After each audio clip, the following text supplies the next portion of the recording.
नमस्कार दोस्तों, study with पवन प्रदीप में आप सब लोगों का स्वागत है। दोस्तों, आज चर्चा की जाएगी प्रशिक्षित स्नातक शिक्षक टीजीटी चयन परीक्षा 2010 उत्तर प्रदेश की ये परीक्षा थी। सामाजिक विज्ञान की अर्थशास्त्र से यहाँ पर जो प्रश्न पूछे गए हैं वो लगभग 63 प्रश्न है। उनका अध्यायवार विश्लेषण यहाँ पर किया जाएगा। जैसे कि आप लोग अगर हमारे पिछले वीडियो को नहीं देखे हैं तो उन वीडियो को देख सकते हैं। इस सीरीज में हम लगातार अर्थशास्त्र के वो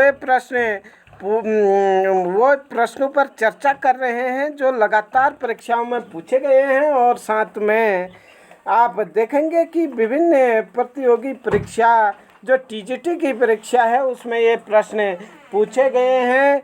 आइए देखें। आज का पहला प्रश्न है कि अर्थशास्त्र चुनाव का विज्ञान है। अर्थशास्त्र चुनाव का विज्ञान है, यह कथन रॉबिन्स ने कहा था। आप व्याख्या अपनी ओर से ज़रूर एक बार इसकी देखें। अगला प्रश्न आइए देखें। आर्थिक सिद्धांत से है, मांग की लोच कितने प्रकार की होती है? मांग की लोच 3 प्रकार की होती है। मांग की कीमत लोच, मांग की आय लोच और मांग की आड़ी लोच। निश्चित तौर पर आप लोग अगला प्रश्न यहाँ पर देखेंगे कि पूर्ण प्रतियोगिता में अल्पकाल में जब फर्म को हानि हो रही हो तो उसे बाजार से बाहर होने की स्थिति है, वहाँ पर कीमत औसत परिवर्तनशील लागत से भी कम होती है। आप लोगों को विभिन्न परीक्षाओं में विभिन्न पुस्तकों में मांग की लोच को मुख्यतः 2 प्रकार से भी दिख सकता है, लेकिन इस पुस्तक के आधार पर 3 प्रकार से यहाँ पर दिया है। प्रश्न नंबर 4, एक उपभोक्ता जब संतुलन की स्थिति में होता है तो तटस्थ वक्र डॉट डॉट स्पर्श रेखा होती है। क्या स्पर्श रेखा होती है? कीमत रेखा यहाँ पर होती है। उसके बाद हम देखेंगे प्रश्न नंबर 5, इसकी व्याख्या यहाँ पर दी गई है। प्रश्न नंबर 5, स्वतः स्फूर्त अवस्था किस अर्थशास्त्र के विकास सिद्धांत से संबंधित है? यह जो सिद्धांत है, स्वतः स्फूर्ति सिद्धांत है, यह रोस्टो का सिद्धांत है। अर्थशास्त्री रोस्टो जो थे उन्होंने यह सिद्धांत दिया था। अगला प्रश्न है, सर्वप्रथम जनसंख्या सिद्धांत किस अर्थशास्त्री ने दिया? सर्वप्रथम जो जनसंख्या सिद्धांत था यह माल्थस ने दिया था। उसके बाद आगे हम चर्चा करेंगे अगले प्रश्न पर। आइए देखें क्या है अगला प्रश्न। प्रश्न नंबर 7 है कि उत्पत्ति के नियम एवं पैमाने के प्रतिफल का संबंध है क्रमशः किससे है? अल्पकाल एवं दीर्घकाल दोनों से उत्पत्ति के नियम एवं पैमाने के प्रतिफल का संबंध है। प्रश्न नंबर 8 देखें यहाँ पर कि निम्नलिखित में से प्रथम घात वाला स्वरूप फलन कौन सा है? इसका सही उत्तर है वह है कॉब डगलस उत्पादन फलन। उसके बाद अगला प्रश्न यहाँ पर देखेंगे हम, गलत कथन बताना है। यहाँ पर आप लोगों को प्रश्न नंबर 9 जो दिया गया है उसमें गलत कथन बताना है कि जब औसत उत्पादन बढ़ता है तो सीमांत उत्पादन औसत उत्पादन से अधिक होता है। बिल्कुल सही है। जब औसत उत्पादन अधिकतम होता है तो सीमांत उत्पादन औसत उत्पादन के बराबर होता है। ये भी सही है। सीमांत उत्पादन वक्र औसत उत्पादन वक्र को निम्नतम बिंदु पर काटता है। यह गलत कथन यहाँ पर दिया गया है, जबकि चौथा ऑप्शन इसमें था, जब औसत उत्पादन में कमी होती है तो सीमांत उत्पादन औसत उत्पादन से कम होता है। प्रश्न नंबर 10 देखें यहाँ पर।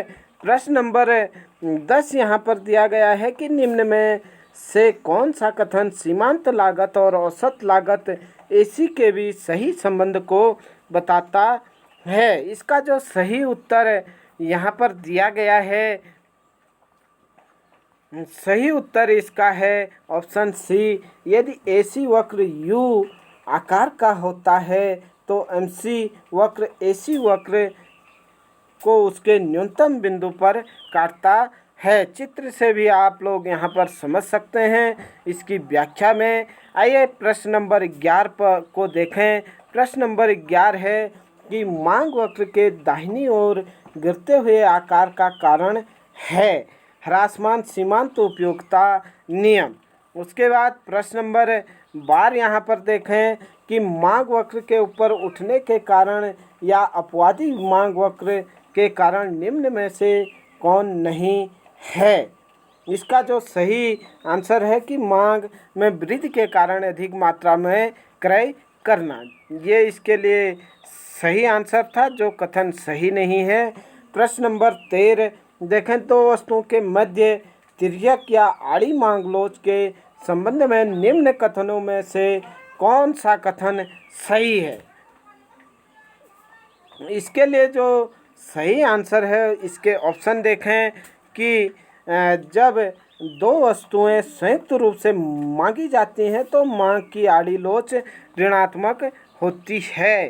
प्रश्न नंबर 14 यहाँ पर देखें। प्रश्न नंबर 14 दिया गया है कि उत्पादन में अंततः कौन सा नियम प्रभावी होता है। उत्पादन में ह्रासमान प्रत्युलब्धि नियम प्रभावी होता है। उसके बाद प्रश्न नंबर 15 है उत्पादन संप्राप्ति प्रमेय संबंधित है। यूलर से संबंधित है उत्पादन संप्राप्ति प्रमेय।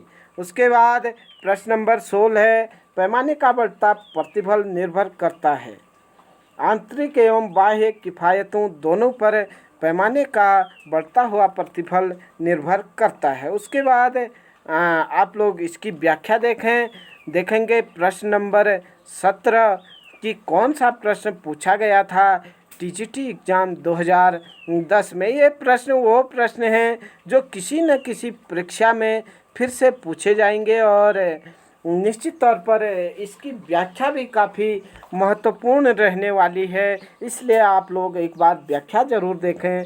यदि वस्तुएं पूर्ण पूरक हो तो उदासीनता वक्र का आकार होगा, उदासीनता वक्र का आकार एल आकार का होगा। जब पूरक वस्तुएं क्या होती हैं, एक दूसरे वस्तु से उत्पन्न करती हैं तो वह एल आकार की होती हैं।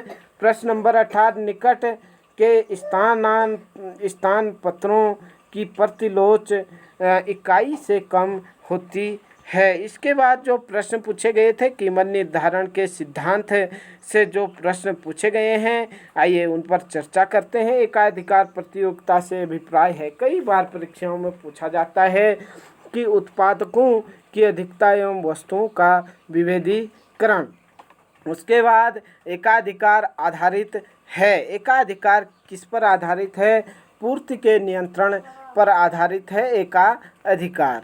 आइए देखें प्रश्न नंबर 21 को यहाँ पर कि वह बिंदु जहाँ पर फर्म अपनी परिवर्तनशील लागतें पूरा कर पाती है कहलाता है। क्या कहलाता है? जहाँ पर कि वस्तुओं की कीमत को ही पूरा कर पाता है वह फर्म क्या कहलाता है? वह फर्म उत्पादन बंद होने का बिंदु कहलाता है। उसके बाद वितरण का सिद्धांत से यहाँ पर प्रश्न पूछे गए हैं। आइए देखें इसमें पहला प्रश्न या नहीं 22वां प्रश्न जो कुल मिलाकर के इस पेपर में पूछा गया था। प्रमाणित समरूप वस्तुओं के उत्पादन करने वाली फर्मों का योग को ...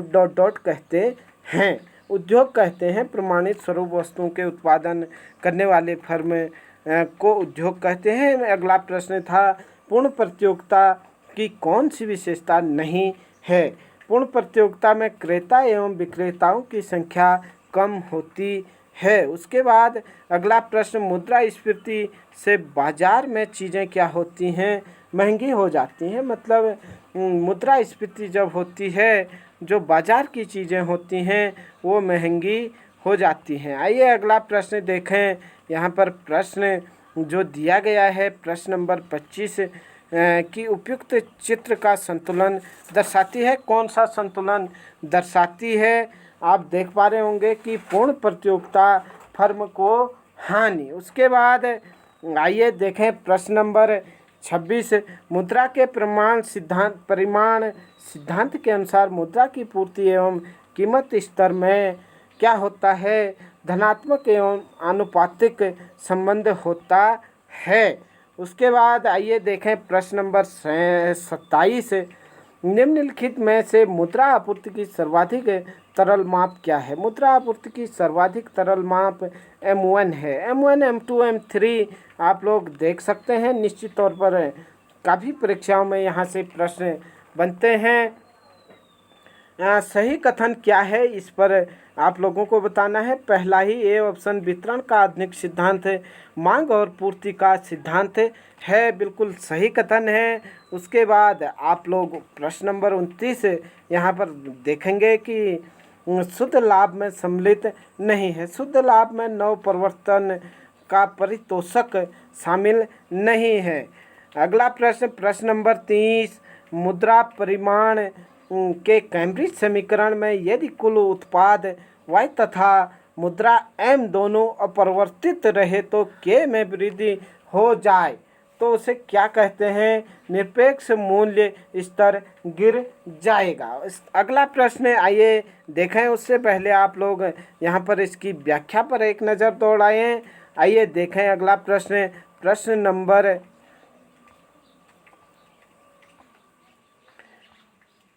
31 पर यहाँ पर हम चर्चा करेंगे कि फिशर के मुद्रा परिमाण सिद्धांत की प्रमुख आलोचना इसलिए है कि यह सिद्धांत हमें यह नहीं बताता कि किस प्रकार की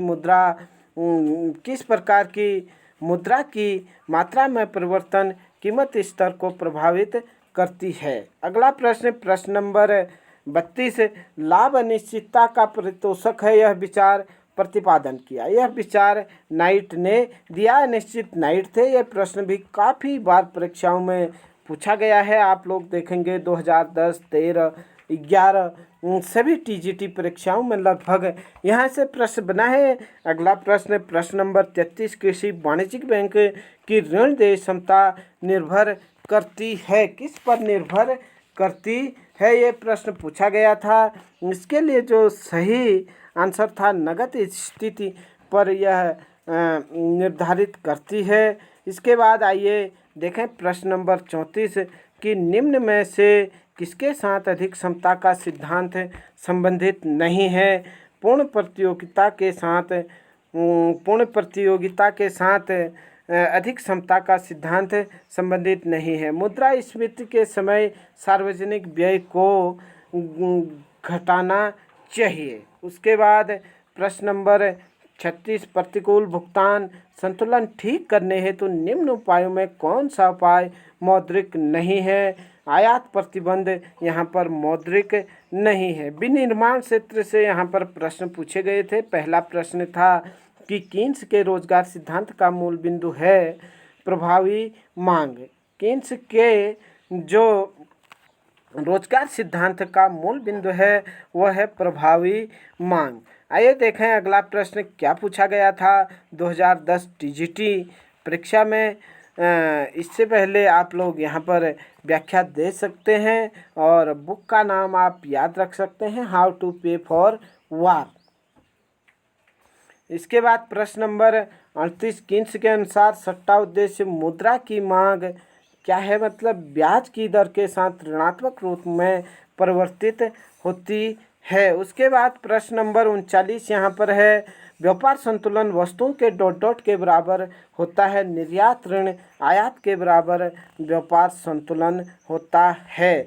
उपकर होता है। उपकर किसे कहते हैं? एक कर जिससे प्राप्त आय किसी विशेष उद्देश्य में खर्च की जाए उसे क्या कहते हैं? उपकर कहते हैं। अगला प्रश्न है अंतर्राष्ट्रीय मुद्रा कोष की स्थापना हुई थी ब्रिटेन वुड्स कॉन्फ्रेंस के परिणाम स्वरूप या नहीं ब्रिटेन वुड्स समझौते के परिणाम स्वरूप ही इसकी स्थापना हुई थी। अगला प्रश्न यहाँ पर देखेंगे कि कौन सा प्रश्न पूछा गया था।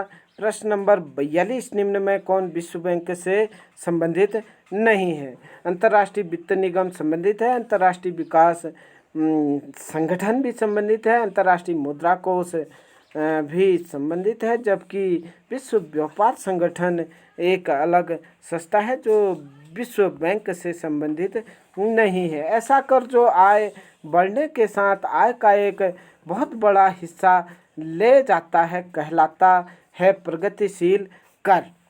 आइए प्रश्न नंबर 44 पर चर्चा करें कि निम्न में से कौन सा कार्य राजकोषीय नीति से संबंधित नहीं है। उत्पादन कार्य राजकोषीय नीति से संबंधित नहीं है। सार्वजनिक आय एवं व्यय के अंतर को पूरा किया जा सकता है। इन सभी से किन किन से? बाजार से उधार लेकर, दूसरे देश से उधार लेकर, नई मुद्रा निर्गमित करके या नई मुद्रा को छाप करके, ये सब चीज़ें की जाती है। अगला प्रश्न नंबर 46 यहाँ पर है कि जब किसी को सत्य पहुँचाए बिना किसी को अच्छा बनाना संभव न हो तो ऐसी स्थिति को कहते हैं पेरेटो अनुकूलन कहते हैं। ये प्रश्न भी काफ़ी बार परीक्षाओं में पूछा गया है। नाबार्ड ऋण प्रदान करता है कृषि क्रियाओं के लिए, कृषि क्रियाओं और ग्रामीण विकास के लिए, हस्तशिल्प एवं अन्य शिल्प के लिए, इन सभी के लिए नाबार्ड ऋण प्रदान करता है। उसके बाद आप लोग इसकी स्थापना को एक बार जरूर याद रखें। ये प्रश्न भी काफ़ी बार परीक्षाओं में पूछा गया है। जो प्रश्न पूछे गए थे भारतीय अर्थव्यवस्था आर्थिक विकास एवं समस्याओं से प्रश्न पूछे गए थे। भारतीय अर्थव्यवस्था में कौन सा लक्षण नहीं पाया जाता है? गरीबी पाई जाती है, शिक्षा पाई जाती है, कृषि की प्रधानता पाई जाती है, जबकि प्रति व्यक्ति उच्च आय यहाँ पर नहीं पाई जाती है। उसके बाद भारत में गरीबी हटाओ का नारा किस पंचवर्षीय योजना के अंतर्गत दिया गया था? पाँचवीं पंचवर्षीय योजना के अंतर्गत भारत में गरीबी हटाओ का नारा इंदिरा गांधी सरकार में यहाँ पर दिया गया था। उसके बाद आइए देखें अगला प्रश्न, भारत में राष्ट्रीय आय का मुख्य स्रोत क्या है? भारत में राष्ट्रीय आय का मुख्य स्रोत तृतीय क्षेत्र है। उसके बाद प्रश्न नंबर 51, भारत में हरित क्रांति के जनक कौन थे? एम.एस. स्वामीनाथन। आप लोग लगभग सभी लोग जानते होंगे कि भारत में हरित क्रांति के जनक थे। भारत में राष्ट्रीय आय का अनुमान किया जाता है किससे? भारत में राष्ट्रीय आय का अनुमान किया जाता है केंद्रीय सांख्यिकी संगठन के द्वारा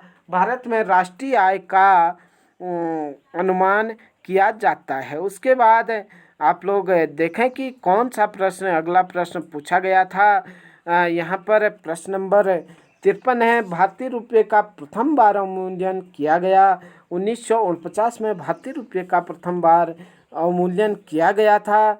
प्रश्न नंबर 54, भारत की जनसंख्या वृद्धि की दृष्टि से महान विभाजक वर्ष काफ़ी बार परीक्षाओं में पूछा गया है 1921। अगला प्रश्न है, राष्ट्रीय आय समिति 1949 के अध्यक्ष थे। राष्ट्रीय आय 1949 आय समिति के 1949 के अध्यक्ष पी.सी. महालनोबिस थे। उसके बाद प्रश्न नंबर 56, कुछ और प्रश्न यहाँ पर बचे हैं। वर्तमान भारत में मुद्रा से तात्पर्य है सिक्के से है, सिक्कों एवं कागजी मुद्रा से है, मांग जमाओं से है, इन सभी से वर्तमान भारत में मुद्रा से तात्पर्य है। आप लोग अगर हमारे इस YouTube चैनल से नहीं जुड़े हैं तो एक बार हमारे प्लेलिस्ट में आकर देखें और साथ में आप लोग देख सकते हैं कि यहाँ पर आपके लिए काफ़ी प्रश्न एवं काफ़ी जो चर्चाएं हैं आपके फ़ायदे के लिए यहाँ पर काफ़ी फायदेमंद हो सकती हैं आपके लिए। देखें प्रश्न नंबर 57, हाउ टू पे फॉर वॉर पुस्तक के लेखक हमने अभी कीन्स वाला प्रश्न जो आया था उसकी व्याख्या में देखा था। अगला प्रश्न, WTO कब अस्तित्व में आया? वर्ल्ड ट्रेड ऑर्गेनाइजेशन 1995 में यह अस्तित्व में आया था। उसके बाद प्रश्न नंबर 59, आर्थिक विकास की निम्न अवस्थाओं में से किस एक का उल्लेख रोस्टो ने नहीं किया है? एकाधिकार पूंजीवादी की अवस्था का जो उल्लेख है वह रोस्टो ने नहीं किया है, जबकि परंपरावादी समाज की अवस्था आम स्फूर्ति की अवस्था, अत्यधिक उपभोग की अवस्था, इन पर उसने चर्चा की है। प्रश्न नंबर 60, नीली क्रांति का संबंध है। नीली क्रांति का संबंध समुद्री उत्पादन से है, मछलियों के उत्पादन से भी आप लोग कह सकते हैं। कुछ प्रमुख उत्पादन यहाँ पर दिए गए हैं, आप लोग देख सकते हैं।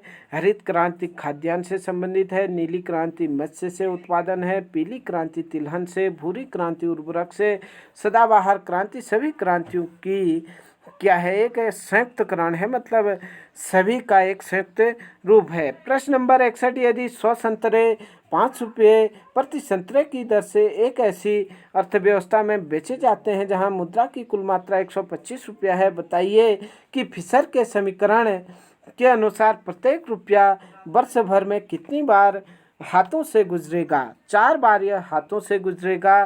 फिशर के समीकरण के अनुसार, फिशर का समीकरण आप यहाँ पर देख पा रहे होंगे। आज का 62वां प्रश्न, इसके बाद एक और प्रश्न पर हम चर्चा करेंगे। प्रशुल्क के संबंध में क्या सही नहीं है? भारत सरकार की आय का कम महत्वपूर्ण स्रोत है। आज का आखिरी प्रश्न आभास लगान है। आभास लगान क्या है? आभास लगान अल्पकाल में प्राप्त होने वाला स्थायी अतिरेक है। दोस्तों, ये थे आज के 63 प्रश्न। 63 प्रश्नों की ये सीरीज हमारी लगातार यूं ही चलती रहेगी। अगर आपको अच्छा लगता है तो अपने अधिक से अधिक मित्रों के साथ शेयर करें, जिससे कि हमें आप लोगों के ऐसे वीडियो बनाने के लिए थोड़ा एनर्जी मिले या नहीं। आप हमारा अगर यहाँ पर हमें यहाँ पर प्रसन्न करते हैं तो निश्चित तौर पर हम आने वाले समय में लगातार आपके लिए कोशिश जारी रखेंगे। तब तक के लिए आप हमारे साथ यूं ही बने रहें। जय हिंद, जय भारत।